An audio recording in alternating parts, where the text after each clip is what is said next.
लूका का सुसमाचार अध्याय 12 वचन 26 मैं पढ़ रही हूँ, ध्यान देकर सुनो।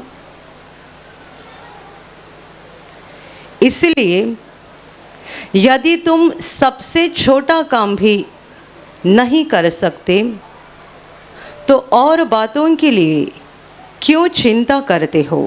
Hallelujah, hallelujah, hallelujah, hallelujah, hallelujah. प्रभु यीशु बता रहा है, पूछ रहा है, इसलिए यदि सबसे छोटा काम भी तुम नहीं कर सकते तो और बातों के लिए क्यों चिंता करते हो।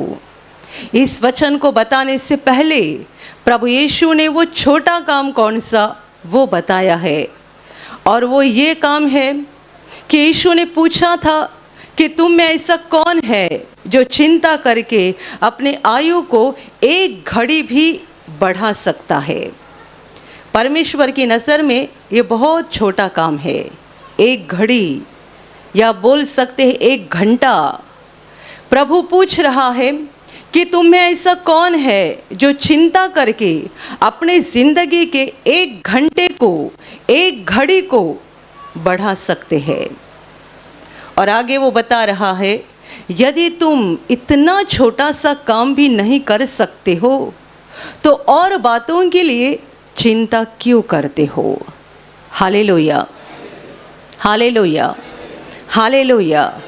मेरे प्यारे भाई और बहनों, प्रभु यीशु ने इस धरती पर रहते हुए लोगों को सिखाया कि परमेश्वर पर किस रीति से निर्भर होना है, कैसे उस पर निर्भर होकर अपनी ज़िंदगी को बिताना है।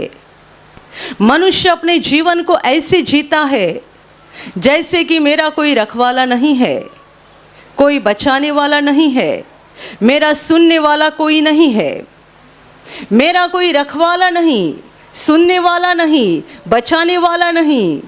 मुझे इस सारी बातों को करना चाहिए, और इसी बातों को लेकर वो पूरी रीति से बोझ से दब जाता है और ऐसे अपनी ज़िंदगी को बिताता है जैसे कि परमेश्वर ने उसे बनाया, जीवन दिया और उसे धरती पर छोड़ दिया और परमेश्वर उसको भूल गया है। Hallelujah, hallelujah, hallelujah. मेरे प्यारे भाई और बहनों, प्रभु यीशु मसीह एक छोटा सा सत्य परंतु बहुत महत्वपूर्ण सत्य मनुष्य के सामने लाना चाहता है। इसे हम छोटा नहीं बोल सकते, क्योंकि यही न जानने के कारण कितने सारे लोगों ने अपना नुकसान किया है। ये सत्य कि जिसने मुझे बनाया, जीवन दिया, उसने मुझे धरती पर भेजा और वो मुझे भूल गया है। नहीं, भूला नहीं, वो मेरी ओर देख रहा है, मेरी परवाह करता है, मेरी सुधि लेता है, और वो मुझ पर जितना प्रेम करता है और मेरे बारे में जितना सोचता है उतना प्रेम मुझ पर संसार में कोई नहीं कर सकता। और जितना परमेश्वर मेरे बारे में सोचता है उतना कोई भी नहीं सोच सकता। Hallelujah, hallelujah, hallelujah, hallelujah. मेरे प्यारे भाई और बहनों, हम इस संसार में रहते हुए, अपनी ज़िंदगी को जीते हुए बहुत सारी समस्याओं का और बहुत सारे दर्द और दुख का सामना करते हैं, बहुत सारी कठिनाइयों से गुजरते हैं और इस चिंता को लेकर चलते हैं, क्या हो जाएगा, क्या हो जाएगा, क्या हो जाएगा। हर किसी के मन में रहता है क्या हो जाएगा। पति शराबी है, घर पे पैसा नहीं देता है, बच्चे छोटे छोटे हैं, औरत दिन रात चिंता करती है क्या हो जाएगा। बच्चों की पढ़ाई नहीं होगी, खुद का घर नहीं होगा, क्या हो जाएगा।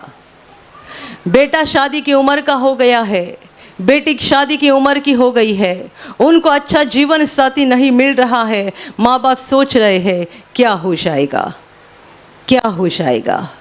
किसी की शादी हो गई है, 15 साल बीत गए हैं, संतान नहीं है, वे भी सोच रहे हैं क्या हो जाएगा।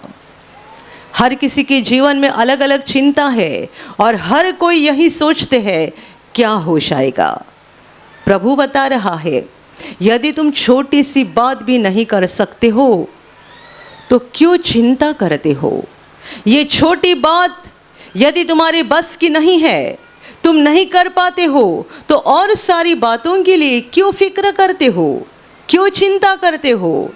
प्रभु क्या बताना चाहता है, यही कि परमेश्वर पर निर्भर हो जाओ, जो तुम्हारा सृष्टि करता है, रखवाला है और तुम्हारे शरीर और आत्मा का बाप है।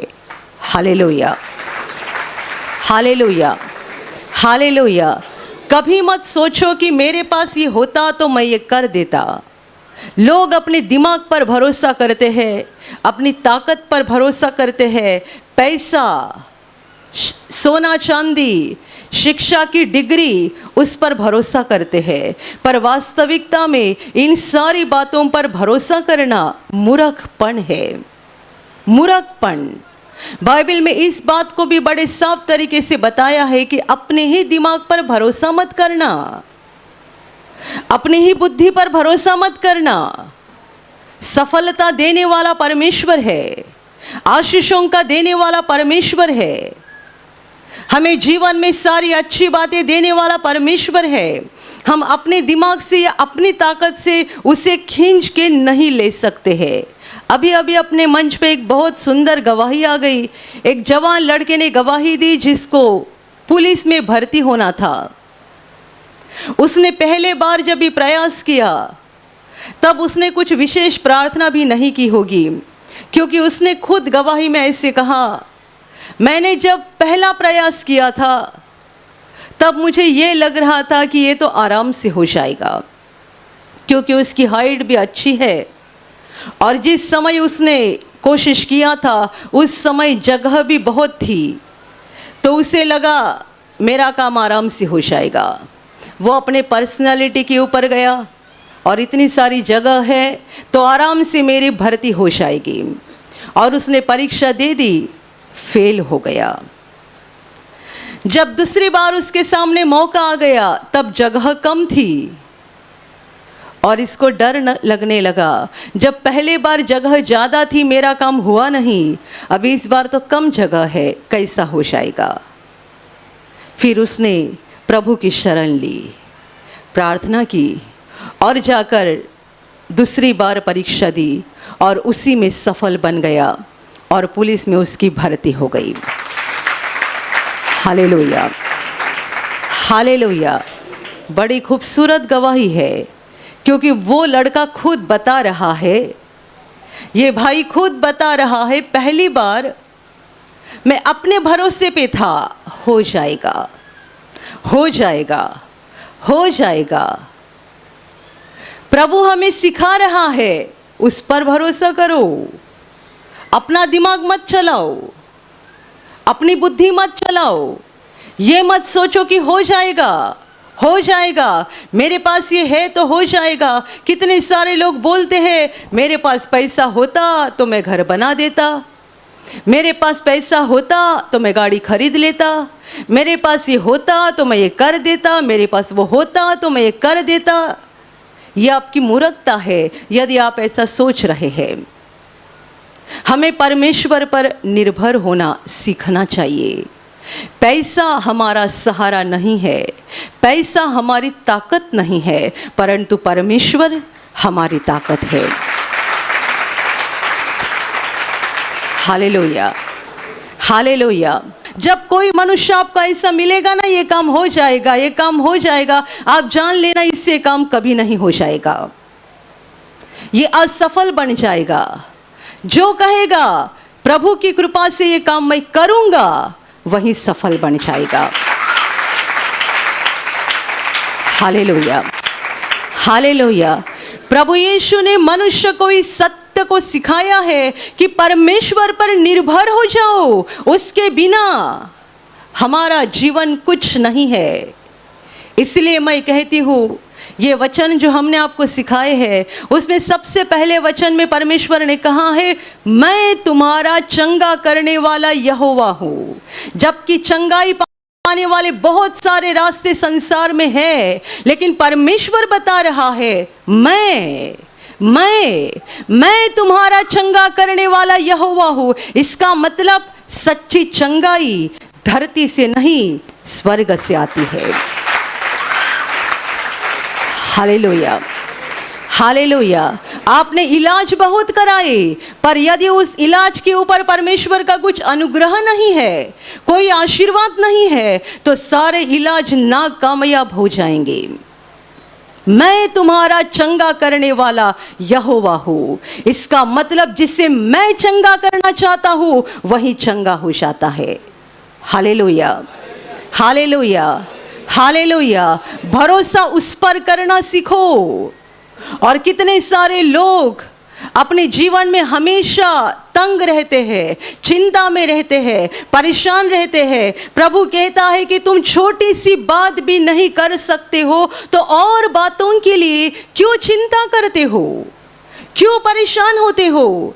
मेरे पास घर नहीं है, मेरा पति शराबी है, मेरे आसपास का माहौल ठीक नहीं है, मुझे अच्छी नौकरी नहीं है, मुझे अभी तक संतान नहीं है, मेरे घर में झगड़े चल रहे हैं। कितनी सारी परेशानियों को लेकर आप चलेंगे, कितने सारे बोझ को उठाकर चलोगे। परमेश्वर ने संसार में हमें रोने के लिए नहीं, हंसने के लिए भेजा है। परेशान होने के लिए नहीं, एक शांति का और खुशी का जीवन बिताने के लिए भेजा है। पर हमने ही सारे बोझ को अपने ऊपर लिया है और उसको उठाकर चल रहे हैं। Hallelujah, hallelujah, hallelujah. मैंने एक उदाहरण दिया था। एक व्यक्ति जब दुकान पे सामान खरीदने के लिए जाते हैं, महीना भर का किराना खरीदना है, तब वो अपने छोटे बेटे को 5 साल का या 6 साल का रहेगा, उसको साथ में लेकर जाता है। पूरा सामान खरीदता है, 25-30 किलो की गोनी बन जाती है। ये क्या करता है, उसमें से आधा किलो या 1 किलो का कुछ छोटा सा रहेगा, शक्कर हो या कुछ छोटी थैली हो, वो अपने बेटे के हाथ में देता है और पूरी गोनी खुद उठाता है। ये गोनी बाप लेकर चलता है। बेटे के हाथ में क्या दिया है, छोटी सी थैली, आधा किलो या ज़्यादा से ज़्यादा 1 किलो। और बेटा ऐसा चलता है ना जैसा कि पूरा बोझ मैं ही उठा रहा हूँ।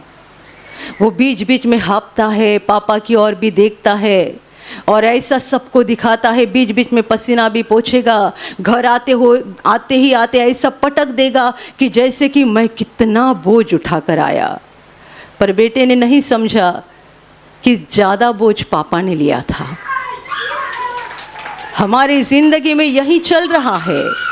हम जो बातें जानते हैं ना, बहुत थोड़ी सी बातें हैं, बहुत थोड़ी सी बातें, पर परमेश्वर हमारे अनजाने में हमारी कितनी सुधि लेता है, हमारी कितनी परवाह करता है, हमारी कैसे ज़रूरतों को पूरा करता है हमारे अनजाने में, ये हम भी नहीं समझ सकते हैं। Hallelujah, hallelujah. मुझे मालूम है आप में से 90% से भी ज़्यादा लोगों ने कल रात सोते समय प्रार्थना नहीं की थी कि मुझे कल जिंदा होना है। 90% से भी ज़्यादा लोगों ने प्रार्थना नहीं की होगी, ये मांगा होगा, प्रभु मुझे आज की रात रक्षा दे, मेरे परिवार की रक्षा कर। पर ये तो नहीं कहा मुझे हमेशा की नींद मत सुलाना, कल मुझे जीवित होना है, जिंदा होना है। आपने मांगा नहीं ना, तो भी आप जीवित रह गए, तो भी उसने आपको उठाया। मैंने भी ये प्रार्थना नहीं की थी कि आज सुबह मुझे उठना है, मुझे जिंदा रहना है। हमारे जीवन की छोटी छोटी बातों से लेकर बड़ी से बड़ी बात तक परमेश्वर हमारी परवाह करता है, वो हमारी सुधि लेता है। आज आप यहाँ पहुँच गए, आप कौन से गाड़ी से आने वाले हैं, कौन से रास्ते से आने वाले हैं, रुकावटें क्या आ जाएगी, आप नहीं जानते थे। प्रभु ने पहले ही रुकावटों को दूर कर दिया, पहले ही आपके रास्ते को खुला कर दिया, पहले ही आपके लिए सारा इंतजाम बना दिया। शाम को जब प्रार्थना खत्म हो जाएगी, आप यहाँ से वापस जाओगे, आप आराम से बैठ के जाओगे या कैसे भी आप घर पे पहुंच जाओगे, आप नहीं समझोगे कि प्रभु ने आपके पास एक स्वर्ग दूत रखा है जो आपका रास्ता तैयार कर रहा है, जो आपके रास्ते में से हर रुकावट को दूर कर रहा है, जो शैतान को आधे रास्ते से भगा रहा है। Hallelujah, hallelujah. दुष्टात्माएं, शैतान की सेना दिन रात हमारा पीछा करती है, हमें निगलने के लिए कोशिश करती है, और परमेश्वर उसके स्वर्ग दूत को हमारे पास रखता है। वो तलवार लेकर हमारे पास खड़े रहता है ताकि कोई दुष्टात्मा हमें ना छुए, शैतान की कोई ताकत हमारे बीच में ना आ जाए। और ऐसा होता है, छोटी सी रुकावट आती है तो भी हमें पसीना आना शुरू हो जाता है, हम चिंता करना शुरू कर देते हैं और सोचते हैं क्या हो गया, ये क्या हो गया, ये क्या हो गया। Hallelujah, hallelujah, hallelujah. ध्यान में रखना, यदि परमेश्वर ने हमें छोड़ दिया, हमारा ख्याल नहीं रखा, हमारी परवाह नहीं की, तो हम एक पल के लिए भी शांति से बैठ नहीं सकते हैं, एक पल के लिए भी शांति से बैठ नहीं सकते हैं। हमें समय पे खाना नहीं मिलेगा, हमारी कोई ज़रूरत पूरी नहीं होगी, हमारे शरीर में कोई स्वास्थ्य नहीं रहेगा, और हमारे दिल के अंदर कोई शांति नहीं रहेगी यदि परमेश्वर ने हमें छोड़ दिया।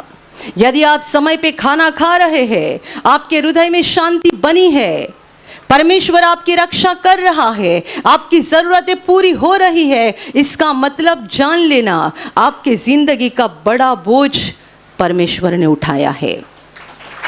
आप नहीं जानते हैं, आप नहीं समझते हैं कि आपके जीवन का कितना बड़ा बोझ परमेश्वर ने उठाया है, और बस छोटा सा ही बोझ आपको दिख रहा है और उसे लेकर आप बड़ी चिंता में है।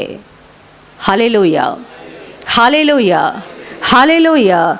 यीशु ने सिखाया है, यदि आप छोटी सी भी बात को नहीं कर सकते हैं तो और बातों के लिए क्यों चिंता करते हो। परमेश्वर पर निर्भर हो जाओ, उसी पर विश्वास करो, उसके पास प्रार्थना करना सीखो।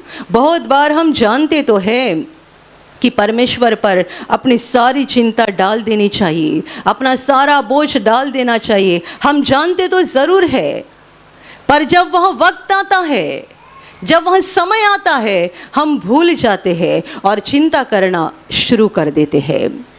आपको बहुत सारे लोग सलाह भी देंगे, क्यों चिंता करते हो, परमेश्वर पर विश्वास करो, क्यों चिंता करते हो, परमेश्वर पर विश्वास करो। सलाह देने वाले लोग वे रहेंगे शायद कि अभी उनके जीवन में कोई परेशानी नहीं है और वो आपको सलाह दे रहे हैं।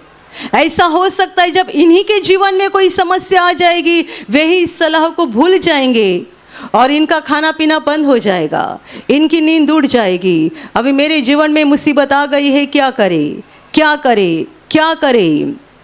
हमने आपको रास्ता सिखाया है। यदि आपके जीवन में कोई बड़ी मुसीबत है, बड़ा संकट है, आप प्रार्थना करो, प्रार्थना करो, और इससे ही आप ज़्यादा लगन से प्रार्थना करना चाहते हैं ताकि प्रभु का बड़ा सामर्थ काम करे, आप उपवास करके प्रार्थना करो। यीशु ने कहा है, तुम पहले परमेश्वर के राज्य और उसकी धार्मिकता की खोज करो। क्या करना है, परमेश्वर को खोजना है, उसके राज्य को खोजना है। परमेश्वर का राज्य मेरे जीवन में आ जाए, परमेश्वर का राज्य मेरे घर में आ जाए, परमेश्वर की धार्मिकता मुझे मिल जाए, मेरे अंदर से हर प्रकार की बुराई निकल जाए, मेरा टेढ़ा दिल सही बन जाए, मेरा हृदय, मेरी आत्मा ऐसी बन जाए कि परमेश्वर मुझ पर प्रसन्न हो जाए और मुझ पर आशीषों की बारिश करे। इन सारी बातों के लिए परिश्रम करो, न कि अपने जीवन की बातों को लेकर और समस्याओं को लेकर चिंता करते बैठो। Hallelujah, hallelujah, hallelujah, hallelujah. आप अनुभव करोगे, आपके जीवन के संकट के समय में, किसी बीमारी या मुसीबत के समय में आप शांत हो जाओ और प्रभु के सामने बैठो। बस उसका ध्यान करते रहो, उसको याद करते रहो। बहुत बड़ी लंबी प्रार्थना करने की ज़रूरत नहीं है, बस उसकी मौजूदगी में आके शांत हो जाओ और उससे कहो, हे प्रभु, मैंने तुझ पर विश्वास किया है और मेरा विश्वास है तू जो भी करेगा भला ही करेगा। मैंने तुझ पर विश्वास किया है, मुझे मालूम है कि तू अच्छा है और जो भी करेगा अच्छा ही करेगा। मैं तेरा बेटा हूँ, तेरी बेटी हूँ, तू मेरा नुकसान कभी नहीं करेगा। Hallelujah, hallelujah. कितना भी बड़ा संकट आने दो, कितनी भी बड़ी मुसीबत आने दो, कितनी भी बड़ी विपत्ति आने दो, शांत हो जाओ और प्रभु से कहो, मैंने तुझी पर विश्वास किया है और मैं जानता हूँ, मैं जानती हूँ कि तू भला है और सब भले काम करता है। तो कुछ भी गलत काम नहीं करेगा, मेरे लिए कुछ बुरा काम नहीं करेगा। अभी गए सप्ताह एक बहन ने गवाही दी थी, उनके ऊपर कर्जे का इतना बोझ हो चुका था कि उसने कहा, मुझे कभी नहीं लगा था कि मैं इस कर्जे को अपनी ज़िंदगी में अदा कर पाऊंगी। मतलब उसे ये लग रहा था मरते दम तक मेरा कर्जा कभी ख़त्म नहीं हो जाएगा, और इस बात को लेकर वो हमेशा दुख में रहती थी, चिंता में रहती थी। एक दिन जब वो ब्रदर का प्रवचन सुन रही थी, उन्होंने प्रवचन में से एक वचन को सुना, एक बात को सुना, जिसमें ब्रदर ने ऐसा कहा था, यदि तुम्हारे ऊपर बड़ा कर्जे का बोझ हो चुका है तो दिन रात ये मत बोलते रहो, मेरा कर्जा, मेरा कर्जा, मेरा कर्जा, कर्जा कर्जा मत बोलते रहो। शैतान को ये कहो, मेरा कर्जा तो खत्म हो ही जाएगा, लेकिन मैं नया घर बनाने जा रहा हूँ। Hallelujah, hallelujah. ये बात यानी शैतान के सर को कुचल देना है, जो आपको इस बात को लेकर डरा रहा है, इतना कर्जा, इतना कर्जा कहाँ से अदा करेगा, कहाँ से अदा करेगी, घर में पैसा तो इतना ही आता है, इतना सारा परिवार है, क्या हो जाएगा, क्या हो जाएगा। ये विचार जो आपके दिमाग में आते हैं ना, बोलने वाला शैतान है। ब्रदर ने कहा, जब शैतान आपको डराता है, रोते मत बैठो, कर्जा कर्जा करते मत बैठो, परंतु ये कहो, मेरा कर्जा तो अदा हो ही जाएगा, लेकिन मैं नया घर बनाऊंगा। ये बहन कहती है, उस वचन को, उस बात को सुनने से मुझे प्रेरणा मिल गई और मैंने उसी बात को अपने हृदय में पकड़ के रखा। हर दिन मैं उस बात को बोलते रही, बोलते रही, बोलते रही, मेरा कर्जा तो खत्म हो जाएगा लेकिन मैं घर बनाऊंगी, मेरा कर्जा खत्म हो जाएगा लेकिन मैं नया घर बनाऊंगी। ये बहन कहती है, घर बनाने की बात तो दूर, लेकिन उसे तो चिंता इस बात की थी कि मरते दम तक मैं अपने कर्जे को अदा नहीं कर पाऊंगी।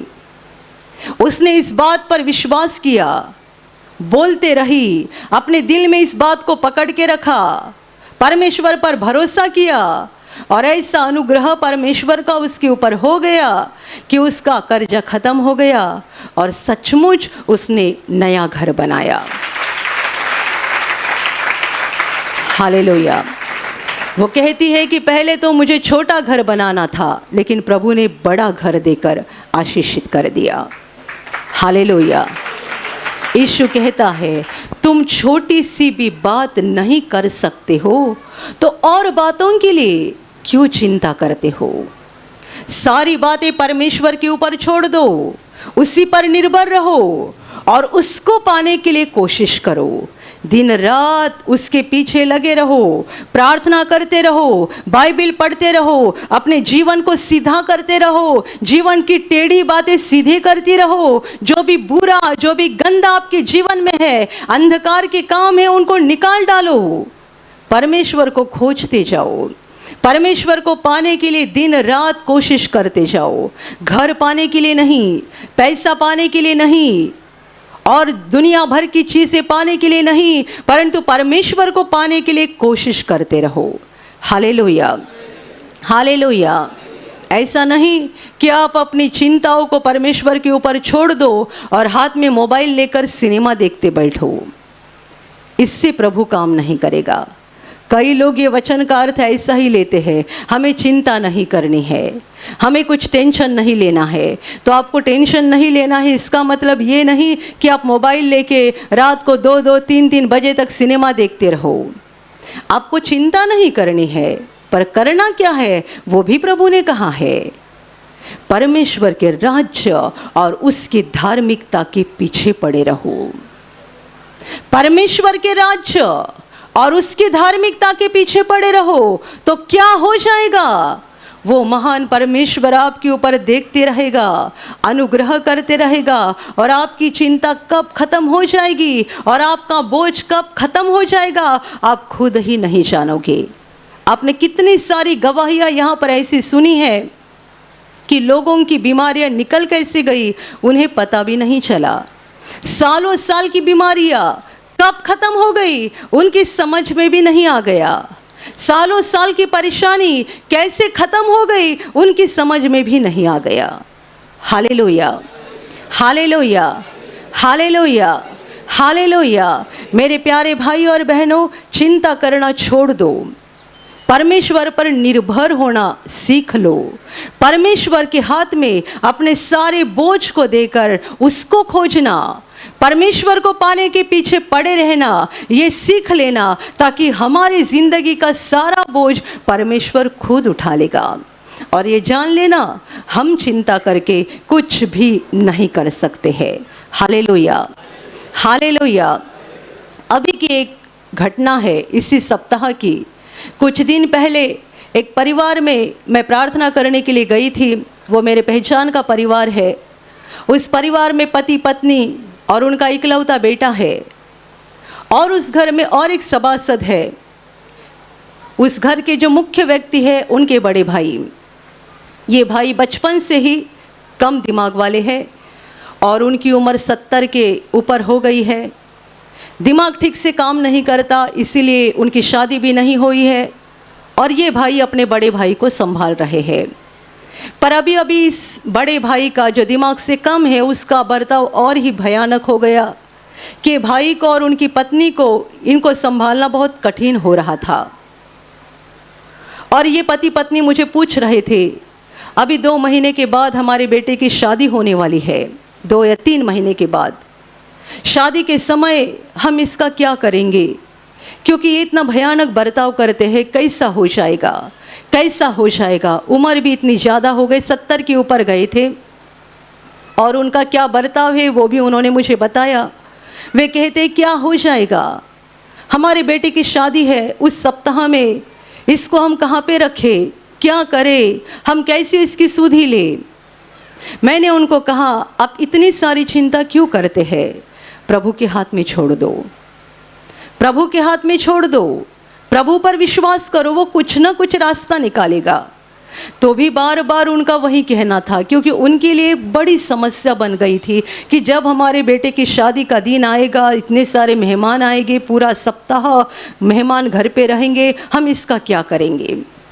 इस घटना को मुझे लगता है लगभग 1 महीना हुआ रहेगा। इसी मंगलवार के दिन सुबह मैं प्रार्थना कर रही थी। मैं इस बात को पूरी तरह से भूल गई। मैं उस परिवार में प्रार्थना करके वापस आ गई। मंगलवार सुबह जब मैं प्रार्थना कर रही थी, अचानक पवित्र आत्मा ने मुझे उस भाई की याद दिलाई, और मैंने प्रभु से कहा, हे प्रभु, ये भाई अपने बड़े भाई की कितनी सुधि लेते हैं, और इतने साल उन्होंने कैसे संभाला है तू ही जानता है। पर अभी उसकी परवरिश करना, उसको संभालना उनके लिए बहुत कठिन हो रहा है। मैं तेरे पास प्रार्थना करती हूँ कि जैसी तेरी इच्छा है उस इच्छा को पूरा करके उनके बड़े भाई को मुक्ति दे देना। ये प्रार्थना मैंने मंगलवार को किया। बुधवार रात को मुझे मैसेज आ गया, उनके भाई का निधन हो गया। Hallelujah, hallelujah. जो कि दुख की बात नहीं थी, उनके लिए खुशी की बात थी, क्योंकि उनका जीना एक मृत्यु के समान ही था। उनको संभालना भी कठिन था।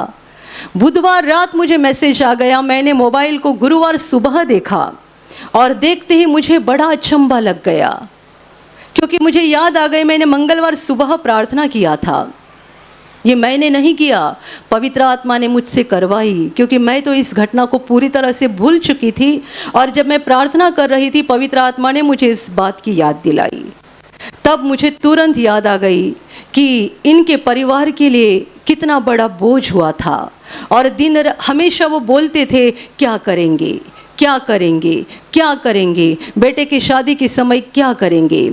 प्रभु ने उनके बोझ को यूं ही उठाया और उनसे दूर कर दिया। Hallelujah, hallelujah.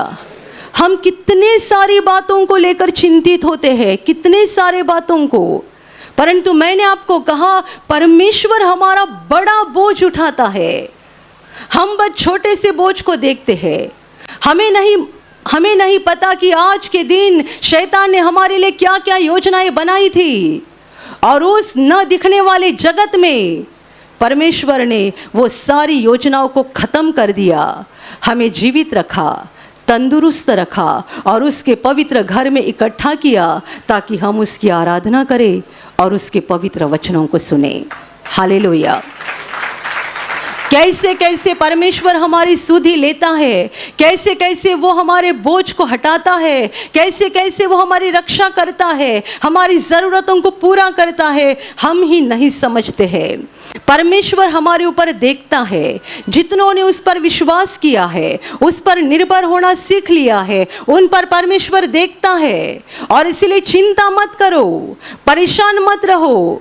और जब आपकी हालत सुधरती जाएगी, आपके जीवन में अच्छा समय आते जाएगा, तब अपने पैसे के ऊपर और दिमाग के ऊपर और ताकत के ऊपर निर्भर होना शुरू मत करो।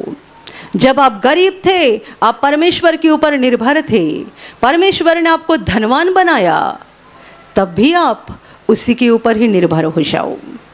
वो बुद्धिमानी है जो धनवान होने के बाद भी अपने धन के ऊपर नहीं, परंतु परमेश्वर के ऊपर निर्भर हो जाता है। Hallelujah, hallelujah. आप गरीब थे तब कहते थे मेरा कोई नहीं है, सब मेरा प्रभु ही है, मेरा कोई नहीं है, मेरा प्रभु ही सहारा है। प्रभु ने आपको धनवान बना दिया, तब भी आप बोलिएगा धन कुछ भी नहीं है, मेरा सहारा परमेश्वर है। पैसा कुछ भी नहीं है, मेरा सहारा परमेश्वर है। उस पर निर्भर होना सीख लेना। कितने सारे लोगों को मैंने देखा है कि उनकी जिंदगी के कमजोर और दुर्बल हालत में परमेश्वर के ऊपर निर्भर हो जाते हैं, और जब उनका सब अच्छा हो जाता है भूल जाते हैं और अपने ऊपर ही निर्भर होना शुरू करते हैं। कई सारे लोग जब बीमार हालत में रहते, बहुत कमजोर हालत में, तब प्रभु प्रभु प्रभु करते रहते हैं, यीशु यीशु यीशु करके उसको पुकारते रहते हैं। जैसे ठीक हो जाते हैं, कड़क बन जाते हैं, और फिर दूसरों को फंसाना, लूटना, उनका पुराना स्वभाव वापस उनके अंदर आ जाता है और वापस वही बातें करना शुरू कर देते हैं। Hallelujah, hallelujah. हमारा सहारा परमेश्वर है। उसने बचाया तो हम बच जाएंगे, उसने आशीषित किया तो हम आशीष पाएंगे, वरना हम कुछ भी नहीं है। परमेश्वर के ऊपर निर्भर होना सीख लो। प्रार्थना करते जाओ, बाइबल पढ़ते जाओ, परमेश्वर के वचनों के अनुसार अपने ज़िंदगी को बदलते जाओ, ताकि परमेश्वर आपके ऊपर प्रसन्न हो जाएगा और आपके जीवन को स्वर्ग के आशीषों से भरते जाएगा। Hallelujah, hallelujah, hallelujah. और अभी प्रार्थना करने का समय है। आप विश्वास करो कि एक पल में प्रभु यीशु आपको छूकर चंगाई देगा। एक पल में वो आपके जीवन का दुख निकाल देगा और आपके आंसुओं को खुशी में बदल देगा, क्योंकि उसके लिए असंभव कुछ नहीं है, अनहोनी बात एक भी नहीं है। प्रभु यीशु आज भी जिंदा है। 2000 वर्ष पहले वो शरीर रूप में धरती पर था, आज शरीर रूप में नहीं बल्कि आत्मा के रूप में है, और दुनिया के कोने कोने में जहाँ जहाँ लोग विश्वास के साथ उसको पुकारते हैं, उसके पास प्रार्थना करते हैं, उन सबों की पुकार को प्रभु सुनता है, उन्हें चंगा करता है, उनके आंसुओं को पोंछ देता है और उनके जीवन को खुशी से भर देता है। आप भी इसी विश्वास के साथ आपके बीमार भाग पर हाथ रखो, और यदि वहाँ हाथ नहीं रख सकते हैं तो अपने सीने पर हाथ रखो। प्रभु यीशु के नाम से इसी क्षण आपके शरीर की सारी बीमारियां निकल जाए। यीशु के नाम से आपके जीवन का सारा दुख निकल जाए। शैतान का हर एक काम आपके जीवन से और आपके परिवार से पूरी तरह से नष्ट हो जाए यीशु के नाम से। प्रभु यीशु के नाम से शैतान का सारा काम आपके जीवन से नष्ट हो जाए। सारी दुष्ट आत्माओं को प्रभु यीशु के नाम से मैं आज्ञा दे रही हूँ, इसी क्षण इन्हें छोड़कर निकल जाओ और वापस उनमें नहीं आना। इसी क्षण प्रभु का महान सामर्थ आपके ऊपर आ जाए। प्रभु का महान सामर्थ आपके ऊपर आ जाए। प्रभु का महान सामर्थ आपके ऊपर आ जाए। इसी घड़ी पवित्र आत्मा की खुशी आपके दिल में आ जाए। पवित्र आत्मा की शांति आपके दिल में आ जाए और आपका जीवन स्वर्ग की रोशनी से भर जाए। आमीन।